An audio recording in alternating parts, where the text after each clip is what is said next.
Sir ये 2CES3Y 40S compressor 14015 उसका serial number है लास्ट में। मैनुअल प्रेशर चेक, शुरू करो।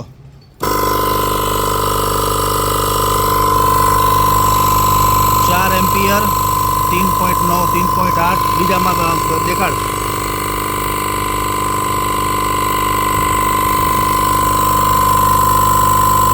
4 एम्पियर